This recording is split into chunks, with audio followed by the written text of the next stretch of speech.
Yang sekarang ini masih semester bawah, ini kesempatan bagi kita untuk menabung prestasi.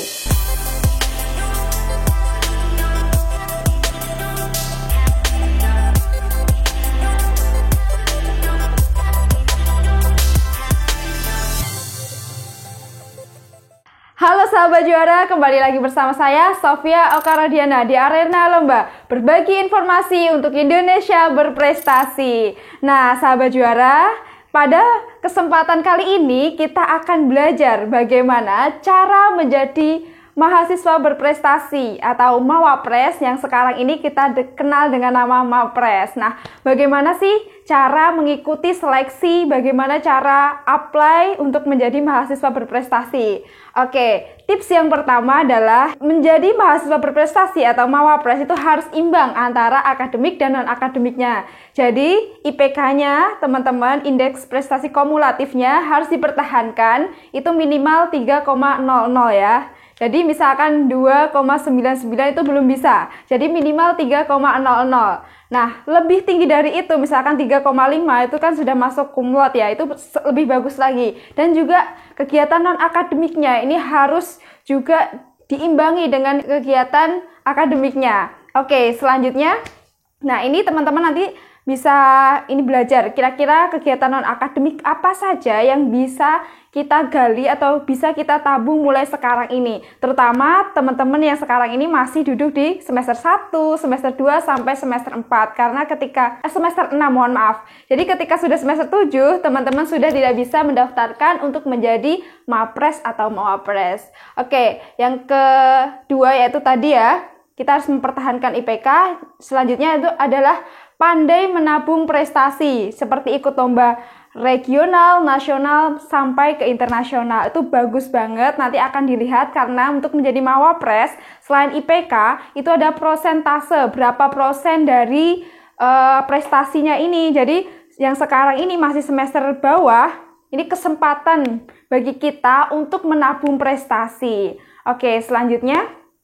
Nah, ini meningkatkan kemampuan berbahasa Inggris. Nah, karena waktu dulu saya seleksi Pilmapres atau pilihan mahasiswa berprestasi di fakultas, itu ada 4 skill bahasa Inggris yang diuji. Yang pertama adalah speaking kita. Bagaimana kita speaking menggunakan bahasa Inggris. Pada saat itu saya tentang karya tulis saya yang saya buat, yang saya translate dalam bahasa Inggris.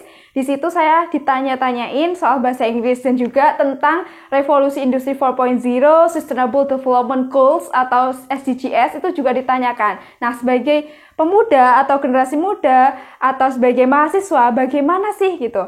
Nah, pada saat itu saya kaitkan tentang salah satu poin di SDG dengan pendidikan karena saya dari background pendidikan seperti itu. Nah, teman-teman bisa belajar juga tentang pengetahuan umum itu dan juga jangan lupa bahasa Inggrisnya gitu. Oke, nah selanjutnya selain speaking juga listeningnya. Jadi ketika kita dewan jurinya itu menanyain dan kita ngomong repeat atau kita minta pengulangan, itu berarti skill kita di bagian listening itu kurang. Jadi usahakan benar-benar memahami dan tenang gitu ya. Ketika kita sudah nervous, kita sudah bingung dewan juri tadi ngomong apa, bahasa Inggrisnya mungkin panjang karena saya pernah. Jadi memberikan studi kasusnya panjang, tapi sebenarnya pertanyaannya pendek. Nah, kita harus tahu yang mana pertanyaan. Belum tentu pertanyaannya itu terletak di akhir, bisa juga di tengah. Jadi kita harus jeli-jeli gitu ya.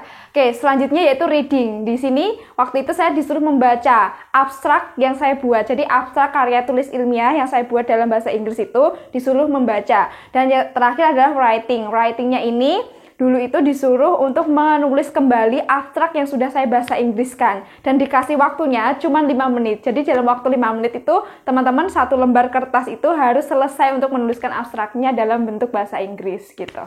Dan di sini tips dari saya, jangan memorize, jadi jangan hafalan. Ketika teman-teman hafalan, itu akan susah untuk improve. Jadi biasakan, entah itu speaking, listening, writing, reading, itu biasakan untuk improve. Jadi memahami apa yang teman-teman buat, apa yang teman-teman bikin gitu ya. Nanti ketika kita mau maju itu kita sudah siap dan paham dan kita bisa membahasakan dengan bahasa apapun gitu ya. Tapi ketika kita memorize hafalan, kita sudah tadi kurang to be, ini harusnya present, harusnya ini pas kayak gitu ya. Kita sudah kebingungan, jadi jangan bingung seperti itu. Oke, nah selanjutnya ini aktif di suatu organisasi, komunitas baik di kampus maupun di luar kampus. Waktu itu saya pernah juga dan itu juga diakui karena dapat surat izin atau surat aktif mengikuti komunitas tersebut. Saya mengikuti komunitas MUN, Model United Nations, itu bukan UKM di UNS tapi di luar UNS, tapi kebanyakan mahasiswa yang join di situ adalah mahasiswa UNS, terutama mahasiswa dari FISIP dan juga Fakultas Hukum seperti itu. Nah, teman-teman bisa mengikuti organisasi-organisasi di luar maupun di dalam kampus.